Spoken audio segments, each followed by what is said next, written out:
성령 강림주의를 그 오순절 교단에서 거의 지켰어요. 한 20년 전만 해도 성령 강림주일이 교회에서 언급은 됐는데 주로 장로교를 교단으로 한 그 말 그대로 기존 주류 교단들은 맥주 감사주의를 지켰어요. 맥주 감사주의를 기억나시나요? 예, 우리는 안 지킨 지 오래됐고 이제 오순절과 성령 강림주의를 지키게 됐는데 3대 절기 중 하나예요. 이스라엘 3대 절기 다 기억하시죠? 유월절, 오순절, 초막절. 여기에 이제 몇 개가 있어요. 오순절, 6월절에는 무교절 절기라고 유월절, 무교절, 초막절이 하나, 봄절기. 오순절은 여름절기입니다. 어느 절기라고요? 여름절. 가을절기에 세 개가 있어요. 초막절이지만 나팔절이 있고요, 대속제일이 있고요, 그 다음에 초막절, 장막절이 있어요. 이걸 묶어서 이제 초막절 이렇게 하는 거예요. 3대 절기가 있구나. 유월절이 있고 오순절이 있고 초막절이 있구나. 자, 암기되죠, 그죠? 자, 무슨 절이요? 첫 번째 유월절이 있고, 두 번째 오순절, 그 다음에 초막절. 그러니까 봄절기로는 유월절, 여름절기로는 오순절, 가을절기로는 초막절. 봄절기 유월절에는 유월 무교 초실. 그러니까 한 날 유월절 오늘, 무교절 그 다음 날, 초실 그 다음 날 연결돼 있어요, 하나로. 그 다음에 오순절이 있고요. 그 다음에 봄에 가면 따라서 나팔절, 대속제일, 초막절, 예, 요게 연결되어 있는 거예요. 그래서 요것을 7대 절기라고도 하고 3대 절기라도 하는 거예요. 이해되셨죠? 예, 안 외워도 괜찮아요. 근데 이해는 해야 돼. 자, 다시 한번 하겠습니다. 봄절기는 무슨 절기가 있다고요? 여름절기는? 가을에는? 네. 그리고 봄절기는 뭐가 있다고요? 유월절, 무교절, 초막절, 초실절. 자, 초실절. 그래서 우리가 헷갈려도 뒤에를 장막절 이렇게 하기도 해요. 왜냐면 초자가 있어서. 다시 보자. 유월절, 무교절, 초실절 연결되고, 봄절기는 오순절. 자, 가을에 세 개가 있었어요. 시작. 나팔절. 자, 여기 나팔 부는 사람 생각하면 돼요. 자, 시작. 나팔절, 대속제일, 초막절, 장막절 이렇게 연결되는 겁니다. 자, 오늘은 여름절기를 다루는 거예요. 무슨 절기예요? 그게 오순절. 이 오순절은 구약적인 의미잖아요. 그래서 히브리어는 샤브옷 이렇게 얘기를 해요. 뭐 용어 설명은 안 할 거고. 그런데 신약에 와서 이 절기가 이제 다른 걸로 지키기 시작한 것이 뭐냐면, 그것이 오늘 이야기하는 성령 강림 주일이에요. 헬라어는 펜타코스트라고 하는데, 사실 이제 오순절 계단이라 해요. 오순절 계단이 뭐는 순복음, 또 그리고 침례교, 이런 교단들은 성령의 역사를 강력하게 주장하고 그리고 경험한 교단들이기 때문에 이 성령 강림 주일이 다른 절기보다 더 중요해요. 근데 여러분, 어떤 절기가 어떤 절기보다 중요하다 이런 건 없어요. 다 중요합니다. 자, 오늘 성경에 보니까 이렇게 돼 있어요. 1절을 같이 읽겠습니다.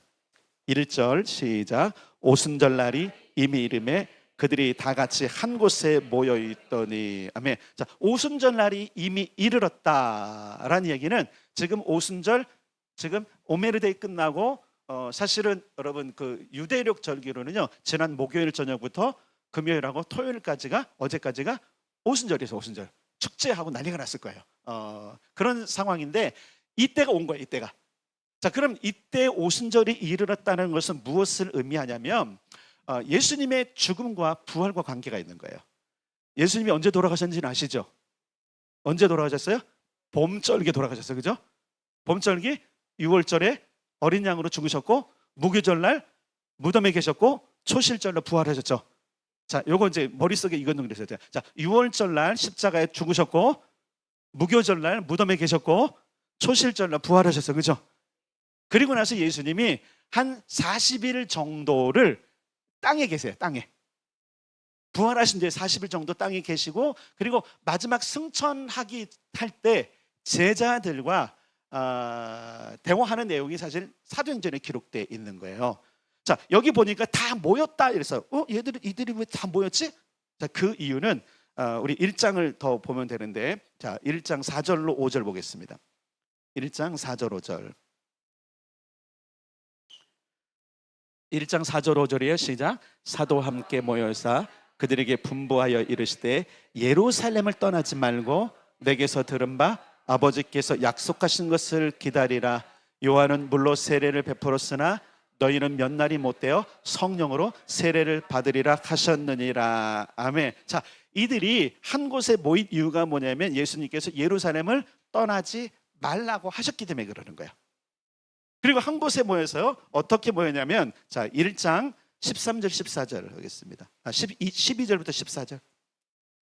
12절부터 14절 시작. 제자들이 감람원이라 하는 산으로부터 예루살렘에 돌아오니 이 산은 예루살렘에서 가까워 안식일에 가기 알맞은 길이라.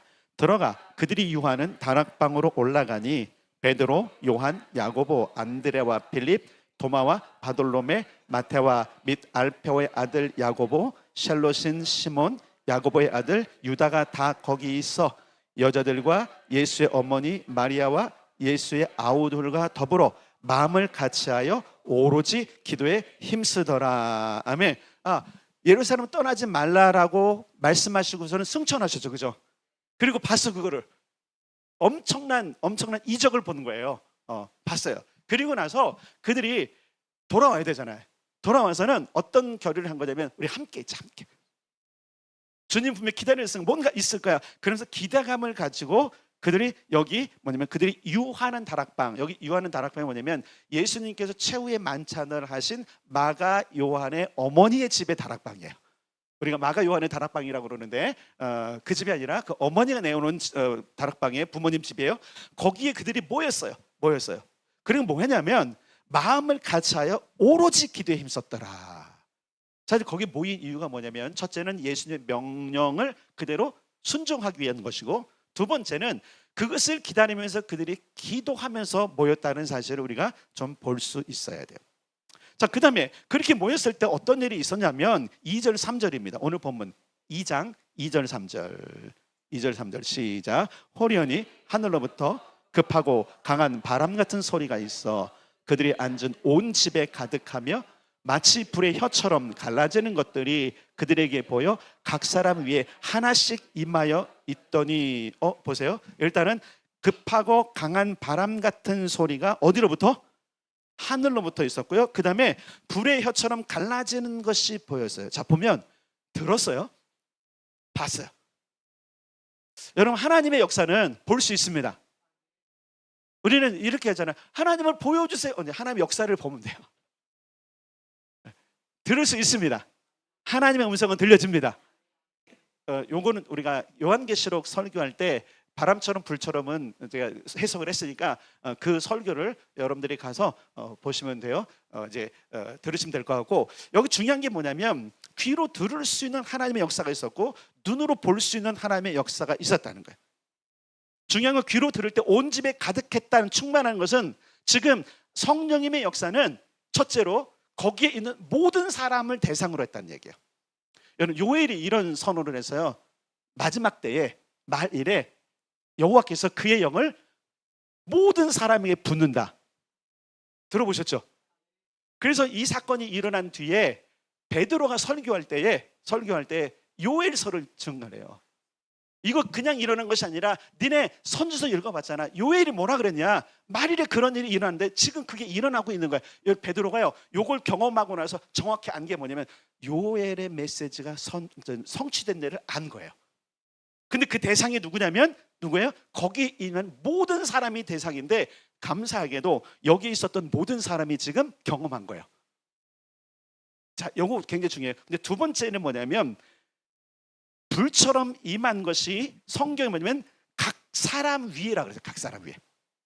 자, 요건 뭐냐면 성령의 개별적인 체험을 이야기하는 거예요. 성령이 강하게 임해도 성령의 역사가 있어도 어떤 사람은 경험하지 못하라는 거죠. 그죠? 근데 여기는 다 됐어요. 각 사람 120명 정도가 있었는데 각 사람이 이거를 누가 썼을까요? 누가가 썼어. 사도행전을 누가가 썼는데 누가가 다 본 거예요. 누가가 보니까 아마 누가도 경험을 했겠죠. 그 120명 중에 하나 있었을 것 같은데 그가 보니 각 사람 위에 불의 혀 같은 것이 다 있었어. 어떤 건 머리에 막 이렇게 했는데 위라고 했기 때문에 머리인지 더 떠든지 아무도 몰라요. 중요한 것은 뭐냐면 각 사람이 대상이었다라는 거예요. 가끔씩 여러분 이런 거 있잖아요. 집단. 이 집단이라는 단어를 참 쓰는 사람은 좀 위험하게 하는데 집단 성령의 충만이 가능하냐? 가능합니다. 근데 이 집단으로 가능한데 그렇게 보이는 거죠. 어떤 사람은 그냥 그 분위기에 휩쓸려서 성령으로 충만하지 않았는데도 그럴 수 있다는 거죠. 그런 척 할 수 있다는 거죠. 여러분 기억할 게 있어요. 성령의 역사가 강하게 일어나는 현장에서도 어떤 사람은 성령을 경험할 수 없습니다. 그건 누구의 문제일까요? 자, 이미 보면 2절에 보니까 온 집에 가득했다. 이거는 뭐예요? 성령께서 준비되신 거예요. 나는 준비됐어. 근데 각 사람이 임했다는 것은 그럼 너는 어떻게 할래? 여러분 메시지도 마찬가지입니다. 오늘 적어도 여기 있는 공동체에 있는 모든 사람들에게 동일하게 메시지가 가는데 이거를 받아들이는 사람은 어떤 사람일까요? 성령이 움직이실 때 치유됐잖아요. 치유 사건인데 그때 치유가 일어난 사람은 어떤 사람일까요? 잘 기억할 게 있어요. 여러분 성령은 온 땅에 붙기로 원하시고요, 공동체를 휩쓸기로 원하세요. 그리고 각 사람에게 가기로 원하세요. 그래서 이런 걸 볼 수 있어요. 아, 하나님은 보편적인 은혜를 준비하고 계시구나. 근데 그것을 취하는 자는 누구예요? 나예요, 나. 그러니까 강제로 그냥 강제로 억압하듯이 말 그대로 우리가 이런 걸 표현하잖아요. 막 귀신 들리고 사단의 역사가 있어서 그냥 막 사람들을 제어하기 위해서 강제로 하는 게 아니라 하나님은 항상 우리에게 선택권을 주세요. 선택권을. 자, 한번 봅시다. 오늘 오순절이 이르렀어요. 오순절 날은 사실은 그 역사가 바뀐 거거든요. 2000년 전에 지금 있었던 이 사도행전의 오순절은 절기가 바뀌고 역사가 바뀌는 날이에요. 그런데 오늘 4절을 보면서 마지막을 할 건데 4절을 보겠습니다. 4절. 4절 시작. 그들이 다 성령의 충만함을 받고 성령이 말하게 하심을 따라 다른 언어들로 말하기를 시작하니라. 아멘. 자, 오늘 제목을 읽겠습니다. 시작. 성령의 충만함을 다 받더라. 저 다자를 크게 해도 돼요. 다시 다자를 더 크게 시작. 성령의 충만함을 다 받더라. 아멘. 여기 보면 다 받았다 그랬어요. 성령의 충만함을 다 받았다? 그러면 생각해 봐야 돼요. 내가 지금 성령의 충만한가? 나는 성령의 사람인가를 여러분 점검해 보시고 아닌 것 같다면 슬퍼하셔야 돼요. 왜요? 여기 성경 보니까 다 받더래요. 자, 이 이야기는 두 가지예요. 첫째는 누구나 원하면 다 받는다. 그러나 받지 못하는 사람도 있을 수 있다. 맞죠? 다시 말할게. 이 메시지를 다 전달하는데 다 받을 수 있지만 어떤 사람은 거절할 수 있다. 그럼 다시 말할게요. 그는 그 사람의 상태 문제인 거예요. 오늘 여기는 지금 다 받았어요. 다 받은 이유는 첫 번째 약속을 믿었고요, 그들이 기도했다라는 것이 굉장히 중요한 거예요. 다시 오순절로 가겠습니다. 오순절은 구약의 절기 중에 오순절이 시작되는 오메리데이, 초실절부터 시작돼갖고 7주, 그러니까 7날씩 7주를 세는 거예요. 그래서 77절이라고 그래요. 77절 들어보셨죠? 77절이라는 것은 7일씩 7주를 간다고 해서 앞자만 돼서 77절 그러는 거예요. 50일째 지키는 날인가? 초실절부터 시작해갖고 77이 며칠이요? 49 끝나고 다음 날이 뭐예요? 오순절인 거예요. 이때 초실절, 오메르 데이를 사는 그 초실절에는 보리단을 하나님께 올려드리고요, 그 다음에 오순절 이 날은요, 축제 때에 밀단을 하나님께 올려드려요. 밀의 추수가 시작되는 거예요. 보리 추수가 다 끝나고 밀의 추수가 시작될 때에 오순절을 선포하셨고, 그리고 재밌는 것은 뭐냐면 이 첫 번째 사실 오순절은 출애굽 때 지키긴 했는데 이때는 드릴 단이 없었어요. 무슨 얘기인지 알죠? 광야를 지나왔기 때문에. 사실 이제 이 오순절에 관해서 이렇게 날짜가 어떻게 되냐를 제가 궁금해갖고 어제 제 아내한테도 나 이거 날짜 계산이 안 됐고, 나 굉장히 지성적인 사람이고 논리적인 사람이기 때문에 날짜 계산 안 되면 이때가 정말 맞아 이렇게 하면서 밤새도록 제가 다 찾아봤는데 요때 광야에 도착한 게 맞더라고요. 이스라엘 백성들이 출애굽하고 그리고 시내산 광야에 도착해서 오순절을 맞았는데, 그때 오순절에 유대인과 많은 사람들 그때 시내산에서 율법을 받았다고 얘기를 해요. 율법을. 근데 이제 해석의 문제였기 때문에 제가 이제 했는데 출애굽기 19장에 보면 이렇게 되어 있어요. 이스라엘 백성들이 애굽에서 떠난 지 셋째 달이 되는 때, 3월 1일이에요. 그죠? 그들의 숫자로. 그러면 3월 1일인데, 그럼 적어도 그들이 떠나서 며칠이에요? 그들이 언제 떠났어요?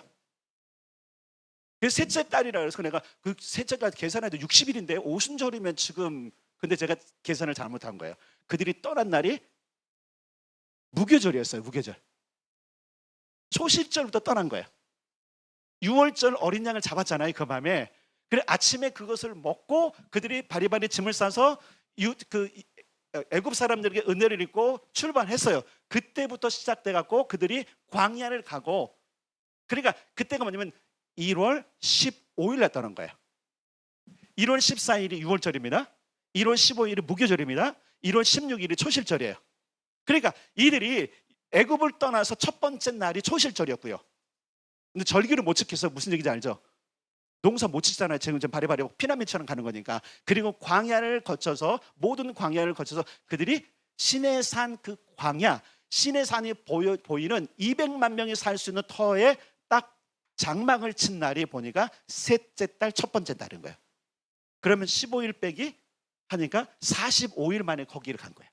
자, 이제 이걸 좀 보겠습니다. 이제 제가 이해가 안 됐으니까 여러분도 이제 이해가 안 될 것 같아서 제가 이제부터 여러분들에게 소개를 드리려고 출애굽기 19장 가겠습니다.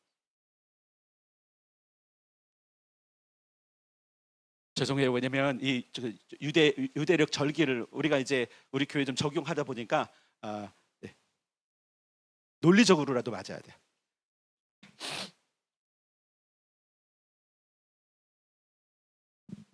출애굽기 19장 1절. 자, 찾아서 110면, 구약 성경 110면. 됐습니까? 자, 1절 시작. 이스라엘 자손이 애굽 땅을 떠난 지 3개월이 되던 날 그들이 시내 광야에 이르니라.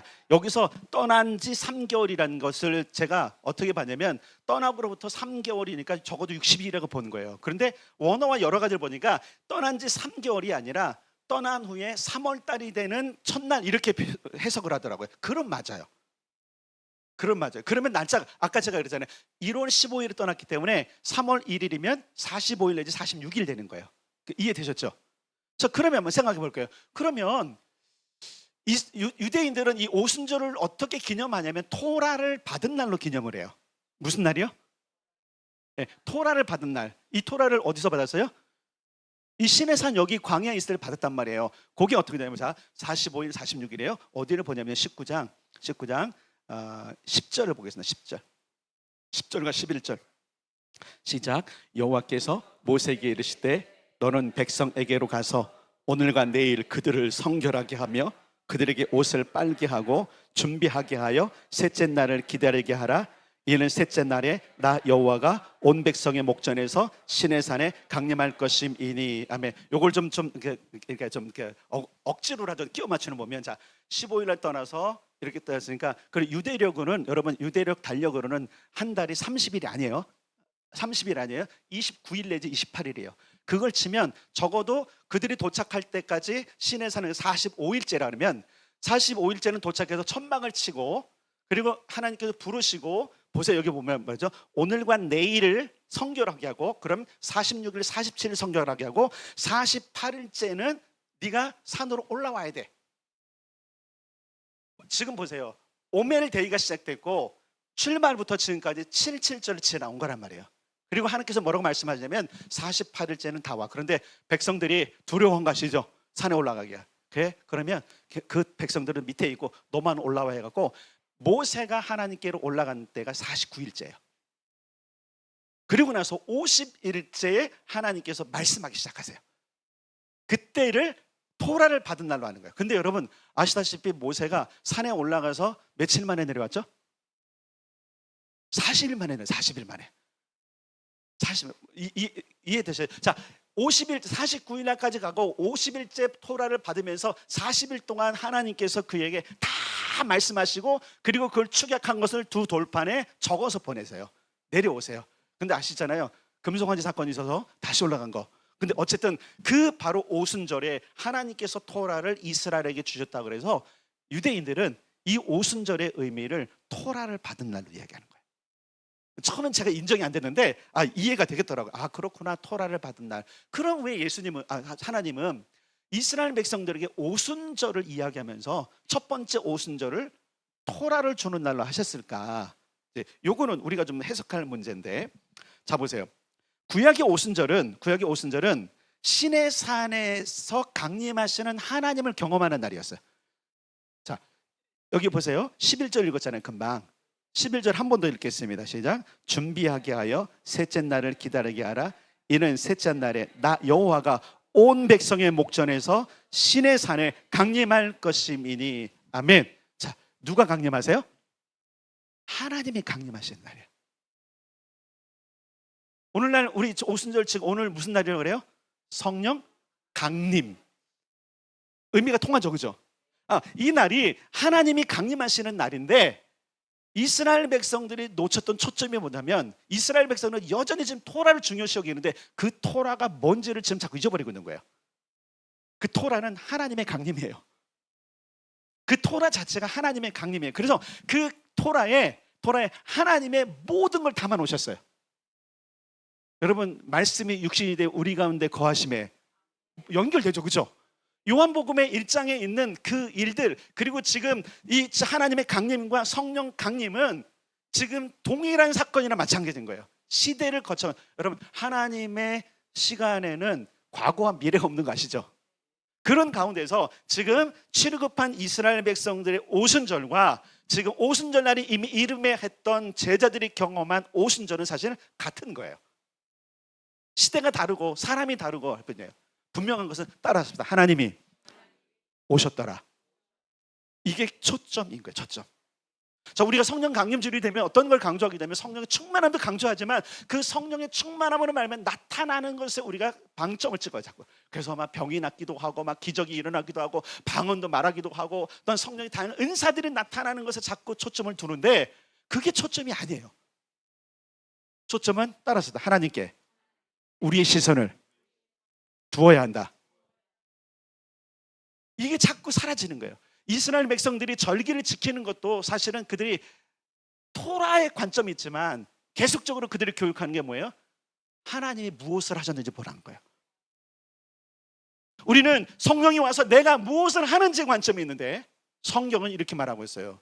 니네가 하는 거 말고 하나님이 무엇을 하시는지 관점을 둬, 이런 거예요. 자, 그래서 그러면 그래요. 자 보세요. 그 신의 산에서 토라가 나왔어요? 내려왔어요? 그런데 여러분, 이 토라를 주신 이유는 뭐냐면 하나님을 계시하신 거예요, 계시. 그래서 성경 토라를 읽으면 하나님이 어떤 분이신지 나와요, 안 나와요? 하나님이 무슨 일을 하시는지 나와요, 안 나와요? 하나님의 나라가 나와요, 안 나와요? 에덴에 나오잖아. 토라에, 적어도 우리가 토라라고 얘기하는 것은 우리가 예전부터 오경이라는 거 아시죠?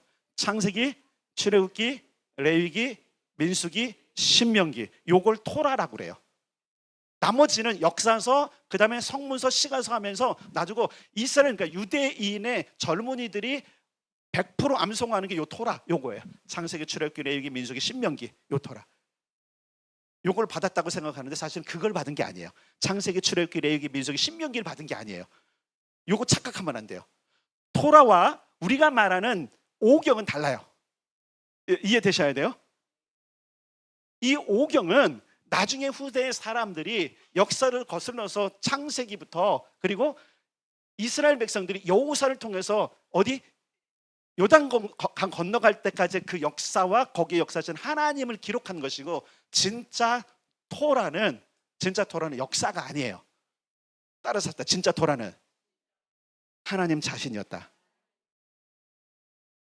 이걸 잊어버리면 안 돼요. 오늘날 우리 메시지의 중심, 우리가 지금 생각해야 될 것은 뭐냐면, 말씀이 어떻게 풀어지고 그 말씀으로 내가 어떻게 잘 살아가 문제가 아니라, 하나님과 연결되어지지 않은, 예수 그리스도와 연결되어지지 않은 말씀은 전부 다 아류입니다, 아류. 그러니까 우리가 관점은 내가 이 말씀을 어떻게 잘 사냐가 아니라 그 말씀을 통해서 내가 하나님을 보느냐가 문제인 거예요. 여러분 신앙생활 하면서 하나님이 보이십니까? 여러분 기도하면서 하나님이 보이십니까? 말씀을 읽으면서 하나님이 보이십니까? 그렇다면 우리는 지금 초점을 제대로 둔 거예요. 오늘 하나님께서 우리 치유 시작할 때 눈에 관한 이야기를 하셨잖아요. 이거는 육체적인 눈 맞는 것 얘기하는 게 아니에요. 육체적인 혀만 얘기하는 게 아니에요. 육체적인 가슴의 통증만 얘기하는 게 아니에요. 정확한 사인이거든요. 저 이런 말씀 드렸잖아요. 뭐 다른 사람이 믿거나 말거나. 저는 치유가 일어나는 거 어떻게 아냐면 내가 아파 먼저. 이상하게. 근데 금방 기도해. 하나님 이거 내 거면 치료해 주시는데 혹시나 이러시고 내 게 아니면 바로 낫게 해주시면 바로 사라져요. 아 그럼 이거 하나님 치유하시는구나. 그래서 제가 치유 사역자는 아닌데 담대하게 기도하는 거예요. 이거 하나님이 하시겠구나. 뭐 안 하셔도 상관없고. 왜? 내가 고칠 건 아니잖아. 근데 이 세 가지를 하나님께 말씀하시면서 아까 선포하는 거예요. 눈, 혀, 가슴 통증이라고. 근데 거기 다 뭐가 돼 있어요? 육체만 아니라 영적인 게 포함되잖아요. 영적인 눈, 영적인 혀, 그다음에 영적인 마음의 상처들. 우리가 지금 보는 게 뭐냐면 신약의 오순절을 볼 때에 장소는 다락방이었어요. 구약의 오순절은 뭐였죠? 신의 산이었지만 다락방이었고요. 어떻게 보면 신의 산에서의 오순절은 어떻게 보면 이스라엘 백성들에게는 한편으로는 좀 강제적인 어떤 느낌도 있을 수 있어요. 끌어내서. 그렇죠? 끌어내서 어디까지 가게 하신 거예요? 어쨌든 끌어내서 신의 산에 놓으신 분이 하나님이고요. 잘 기억하셔야 돼요. 이 다락방에 임했던 하나님의 강림은 기대감과 자원함을 가진 자들의 장소였다는 거예요. 그래서 오늘날 여러분 이런 것도 있어요. 강제로 끌려왔다가 은혜 받는 사람도 있죠. 그것도 유효합니다. 그런데 여러분 자원함이 있는 사람에게 성령께서 더 강력하게 역사하시는 것을 전 제 눈으로 40년 목회하면서 제가 봤어요. 여기서 목회라는 게 단임 목표가 아니에요. 전도사 때부터 해가니까 한 40년 했더라고 거예요. 그런데 여러분 한번 봅시다. 오늘 본문에 보면 그들이 다락방에서 성령님을 경험하게 되는데 그 경험하게 된 이후에 그들이 하는 것을 보면 성령의 강림의 목적을 우리가 알 수 있어요. 다시 우리 사도행전으로 가겠습니다. 2장 4절.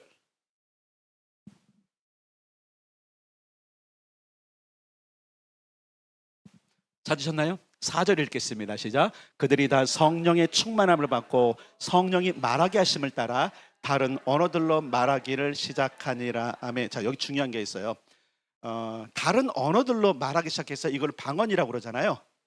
근데 전제 조건이 있어요. 누구의 인도하심을 따라? 성령의 인도하심을 따라. 오늘날 은사가 중단되었다라고 주장하는 교단과 목사들이 있는데 뭐 이해도 돼요. 그리고 방언이 귀신 방언이 있다고 얘기하는 사람도 있는데 또 어떤 사람들은 모든 방언은 거의 귀신 방언이라 그러는데 우리 교인들은 거의 90% 이상 귀신 들린 것 같습니다.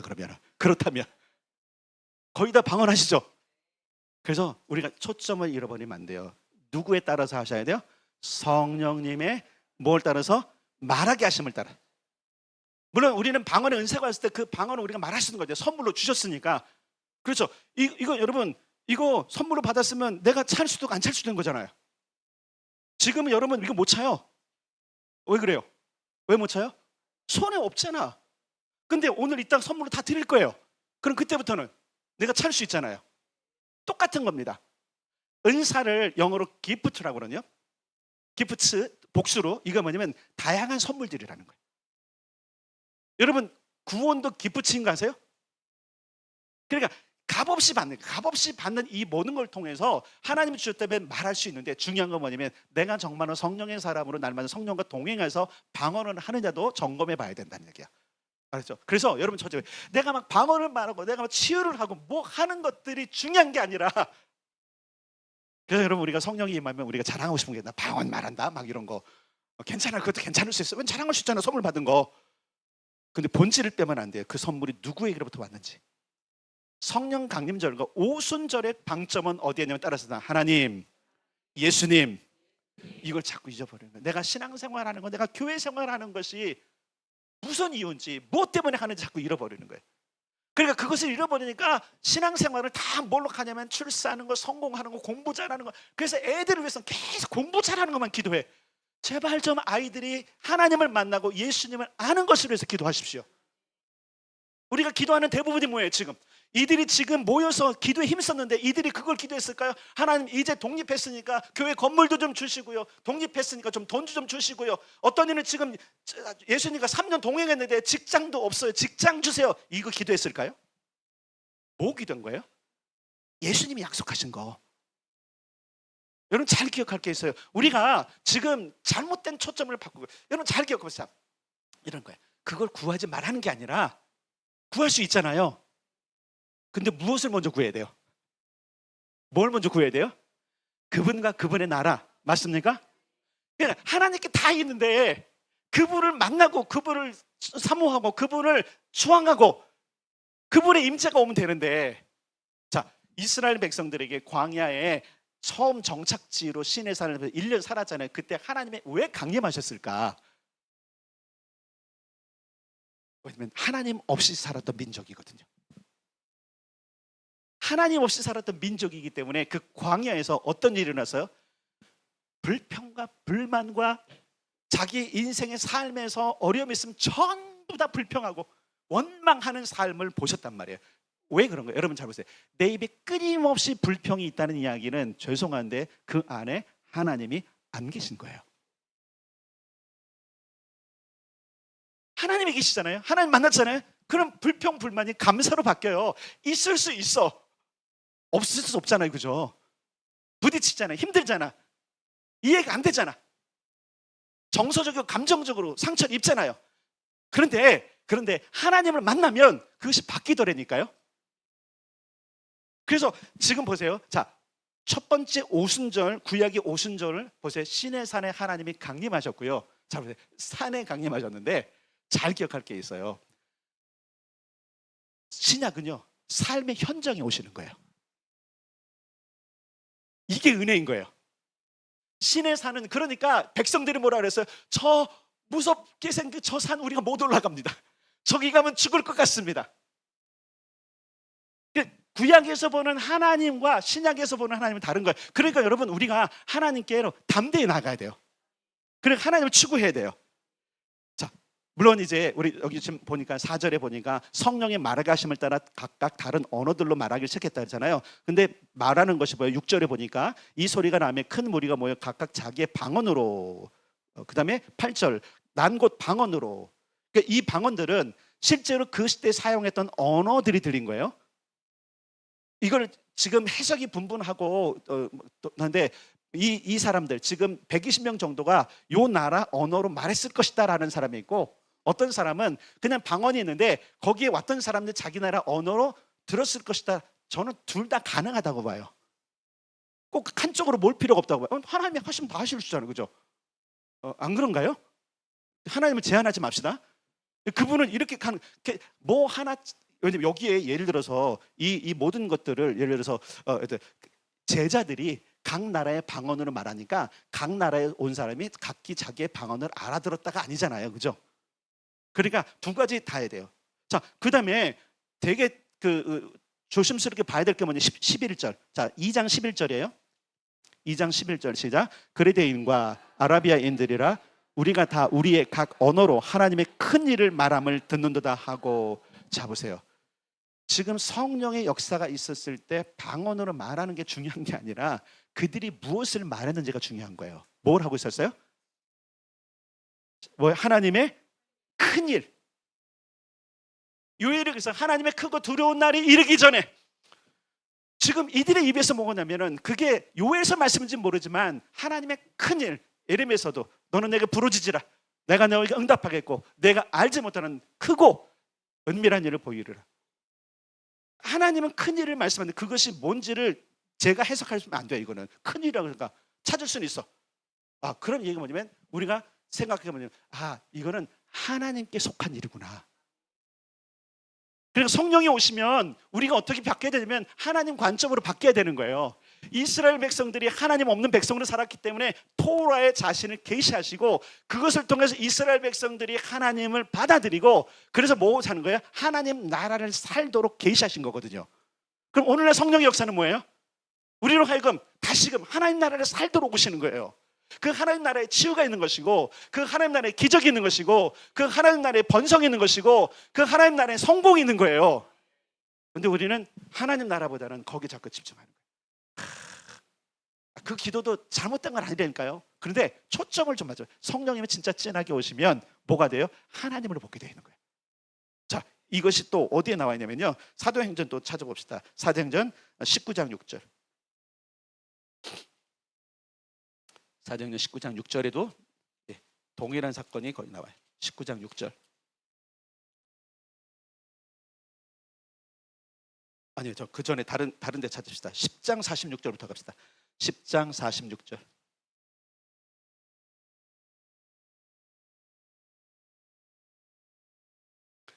10장 46절. 여기만 읽고, 시간이 여기까지만.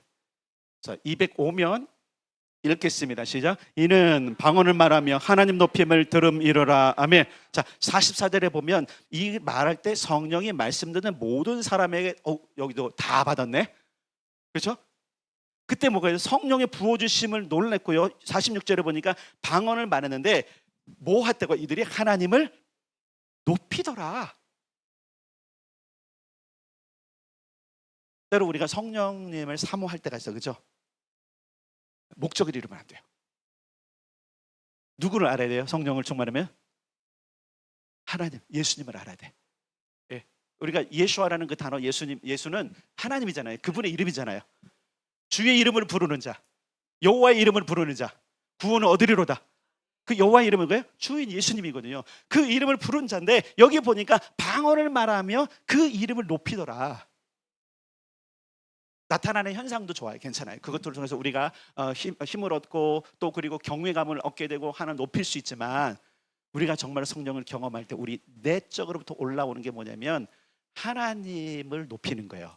왜냐하면 여러분 사도행전 1장으로 갔습니다. 다시 1장. 아까 우리가 5절에 뭐랬어요? 성령으로 세례를 받으리라 말씀하시면서 8절 가겠습니다. 1장 8절. 사도행전 1장 8절 읽겠습니다. 시작. 오직 성령이 너희에게 임하시면 너희가 권능을 받고 예루살렘과 온 유대와 사마리아와 땅끝까지 이르러 내 증인이 되리라 하시니라. 아멘. 성령이 임하시면 뭐가 된다고요? 이게 뭐예요? 하나님의 이름을 높이는 거거든요. 예수님도 정확하게 뭐라 하냐면 너희들의 성령을 기다리는 성령이 나타나면 막 기적이 일어나고 막 이런 것들이 일어나는 걸 다 설명한 것이 아니라 간략하게 딱 했어요. 너희들이 내 증인이 될 거야. 여러분 우리가 복음서를 보면 예수님이 하신 모든 일들의 근원을 누구로 했어요? 아버지. 그분이 말하지 않으면 나는 말하지 않고, 그분이 하시지 않으면 나는 안 했다. 내가 하는 모든 것들은 아버지가 하신 일들이다. 맞습니까? 그러니까 그 예수님께서 하는 일은 하나님 아버지 이름을 높이고 하나님 나라 일을 했어요. 그리고 뭐예요? 그것에 대해서 너희들이 증인이 될 거야. 그러니까 우리는 성령을 충만한 막 우리가 달라지고 막 그냥 은사가 임하고 막 우리가 자랑할 것이 있다고 생각하는 것으로 자꾸 성령님을 관점을 바꾸는데 그러지 말자고요. 예수님이 하신 일이 무엇인지, 그분이 바라본 나라가 어떤 나라인지를 증언하는 게 성령의 충만함의 첫 번째 조건인 거예요. 그걸 위해서. 그래서 여러분 보세요. 구약 오순절에 토라를 통해서 임하신 하나님, 그분의 나라를 소개하셨죠. 신약 오순절에 성령으로 강림하신 그분도 누구를 드러내기 시작하셨어요? 예수님. 그래서 여러분 이 사건이 있은 뒤에 베드로가 복음을 증거하잖아요. 누구를 증거해요? 예수를 증거해요. 그 예수가 어디로부터 왔는지, 당신들이 무슨 실수를 했는지 쭉 얘기하는 그날에 회개하고 세례를 받은 사람이 몇 명? 3,000명이나 하더라. 3,000명. 제가 좀 요걸 좀 비교해 봤어요. 자, 모세가 산에 올라가서 오순절에 그 성령 강림은 경험했죠. 그러면서 40일 동안 그가 있었어요. 산에 있었잖아요. 40일 동안 있었는데 그 뒤에 초대교회 지금 성령 강림이 있던 40일 동안 무엇이 있나 봤더니요, 교회가 생겼어요. 교회가 생겼어요. 자, 아멘. 자, 여기 보세요. 여기 보세요. 여기 보세요. 전화기 주인 아니면 저를 보세요. 궁금해요? 전화를 받아볼까? 자, 여러분 잘 잊어버리잖아요 지금. 잘 보세요. 42일을 봤더니 교회가 탄생했더라고요. 자, 기억하세요. 성경에는 모세 시대를 광야 교회라고 그랬어요. 모세 시대를 광야 교회라고 했고요. 이 40일 동안, 그래서 보니까요, 여러분, 이 한 날에 3천 명이 왔죠. 그 다음에 어떤 또 사건이냐면 베드로와 요한이, 그죠?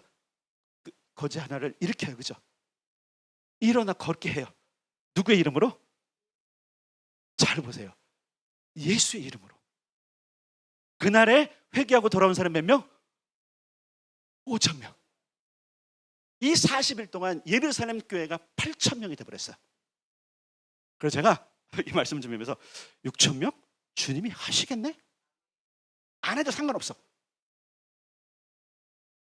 근데 뭐냐면 제 한계에 가두었던 이 부분들, 지난번에 말씀드렸잖아요. 아, 이게 주인의 즐거움에 동참하는 건데 내가 지금 제한하고 있었네. 이걸 또다시 깨트렸어요. 아니, 하루 만에 3천 명이고 하루 만에 5천. 근데 그런 생각했어요. 이 사람들 다 어떻게 관리했지? 이게 목사에 좀 어려움이지만, 근데 이런 생각해 보세요. 성령의 역사가 일어나니까 교회가 생겼구나. 근데 여러분, 그 초대교회 교회는 이런 큰 건물에 막 몇천 명 온 게 아니죠. 가정교회 형태로 간 거 아시죠? 그거 다 흡수했어. 거기에 있는 예루살렘의 모든 성도들이, 왜냐면 교회 성전에 가도 핍박을 받아, 어디가 핍박하는데 이 믿는 8천 명 되는 사람들이 다른 부수적인 식구들까지 포함하면, 물론 여기 온 사람들은 다른 데서 온 사람들 있으면 그분들은 고향 땅으로 갔을 거예요. 그래서 교회들이 생기신 거 아시죠? 이미 바울이 나중에 전도행 가보니까 이미 믿는 사람이 있는 거예요. 아시죠? 그 얘기 뭐냐면, 이때 지금 오순절 날 성령님을 경험하고 나서 그들이 정확하게 뭘 하기 시작하냐면 예수가 누구인지를 전하기 시작한 거예요. 그래서 여러분이 성령님을 만나면요, 예수님이 누구신지 명확하게 알게 되어 있습니다. 지금도 예수님이 누구신지 모른다면 성령님을 다시 초청하십시오. 우리 신앙이 어디에 초점을 맞춰야 되는지 모른다면 다시 한번 성령님을 초청하십시오. 이스라엘 백성들이나 광야 교회들이나 초대 예루살렘 교회가 성령의 충만함을 받았을 때 나타나는 현상이 뭐냐면, 첫 번째는 삶이 변했어요. 이게 뭐냐면 나 중심에서 하나님 나라 중심으로 바뀌었어요. 아직도 내 중심으로 삶을 살고 있다면 여러분 심각하게 생각하세요. 나 성령 사람이 아닌가? 두 번째, 증인의 삶을 살다라는 거야. 증인의 삶. 아, 이 예수님을 전해야 되겠구나. 여기 됐어요. 그리고 여러분, 오늘 본문에 보면 어떻게 성령 충만함을 받는지 보니까 이들이, 첫째는 사모함이 있었어요. 어떤 거죠? 주님의 약속을. 그래서 그들이 기다리고 머물렀던 거예요. 그리고 기억하세요. 함께 기도했다라는 거예요. 물론 우리가 혼자 기도할 때도 성령의 역사를 경험할 수 있습니다. 그런데 성경의 전체적인 역사를 보면 함께 있을 때, 자 그러잖아요. 그 온 방 안에 가득하더라. 맞습니까? 그리고 모든 사람 각 사람 위에 임하더라. 아멘. 그래서 여러분, 그냥 손해 보는 셈 치고 주여 할 때 한 주여 해봐요, 같이. 왜 성령이 임하지 않냐면, 모두가 성령을 가르면 주여 할 때 내가 침묵하고 있는 거예요. 왜 나는 여전히 하나님 나라를 모르지? 왜 나는 여전히 예수님이 내 주인인 걸 못 받아들이지? 함께 더불어 그 놀라운 성령의 역사를 경험하는 그 현장에 있는데, 하나님은 거기에 뭔가 풀어놓으셨는데 내가 안 하고 있는 거예요. 꼭 이렇게 해야 하나님을 경험하는 거야? 그렇게 안 해도 하나님 경험할 수 있어요. 그런데 물어볼게요. 그렇게 해서 경험해 보셨어요? 반문하고 싶은 거예요. 당신이 혼자 기도할 때 얼마나 많이 성령님을 경험했습니까를 묻고 싶은 거예요. 그래서 집단이 중요해. 은혜의 집단이 중요해. 그러니까 어차피 이 교회 왔으니까 이 교회 방식을 그냥 기도할 때 쭉 기도하는 거예요. 그러다 보면 성령이 내 마음을 터치하시고요. 누가 손들면 나도 한번 손들어봐. 그 손드는 사람들이 여러분 전혀 은혜가 안 되거나 아주 생짜배기거나 이상한 사람이 손드는 거 아니잖아요, 그죠? 이상한 사람이 손들고 있어요? 적어도 은혜를 사모하는 사람들, 이런 사람을 손들지 않는가요? 그럼 나도 손들어 보는 거야. 왜 저 사람 손들까? 저거에 뭐가 있나 보다. 지금 아멘 안 하시는 거 보면은 너나 들어라 이건데. 여러분, 여기 지금 오늘 오순절 날이 이미 일어났을 때 이 사람들은요, 기대감이 가득한 사람. 그래서 함께 기도했던 거예요. 아니 각자 기도할 수 있잖아요, 그죠? 근데 기대감이 있는데 이들이 여러분들 각자 기도할 수 있어요. 집으로 갈 수 있는데 이들이 함께 모여서 지금 기대감 아니고 성령님, 성령님, 성령님. 그래. 그럼 마음이 동한 거예요. 마음이 동했다는 얘기는 행동이 같아진다는 겁니다. 그러므로 여러분, 뭐 이건 여러분의 선택이지만 우리 교회는 손을 내서 기도하는 교회 맞죠? 손을 드는 교회예요. 박수를 치는 교회예요.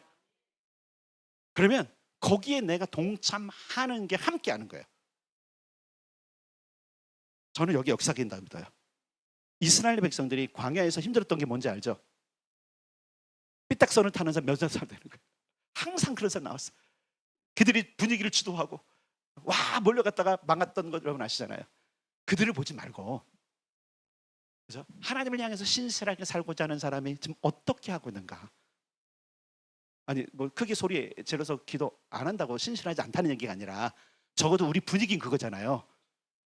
그래서 사람들이 우리 교회를 이렇게 얘기할 수 있어요. 장로교 순복음. 순복음처럼 기도한다고. 필립 목사가 그날 거의 2시 돼서 갔어요. 얘기 보따리 풀어주면 우리는 한이 없는데 순복음 교단이잖아요. 그러니까 순복음 교회도 많이 가는데 목사님 장로교 같아요 다들.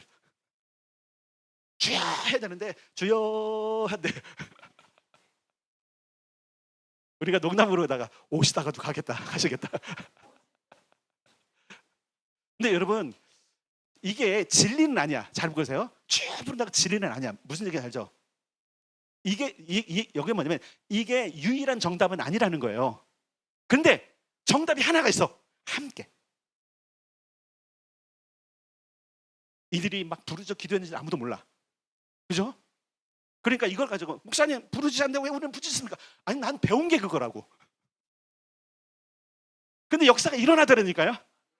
그러니까 아니 조용히 잠잠하게 했던 시대를 봤어요. 저도 사실은 이제 기도하는 사람이잖아요. 그러니까 산기도도 가고 부르짖어 기도했던 사람인데 내가 장로교 교단에 신학교로 가고 교회를 가다 보니까 첫 번째 갔던 교회만 불로 교회였어요. 나머지는 되게 이성적인 교회이기 때문에 주여 하고 하는 거 나만 하고 있어. 그러니까 식었을 거 아닙니까? 경험했다고요. 다 잠잠히 기도하는 거. 근데 몰라요. 개인적으로는 경험할지 모르지만 성령이 공동체 가운데 임하는 성령님을 거기서 내가 경험하지 못했어요.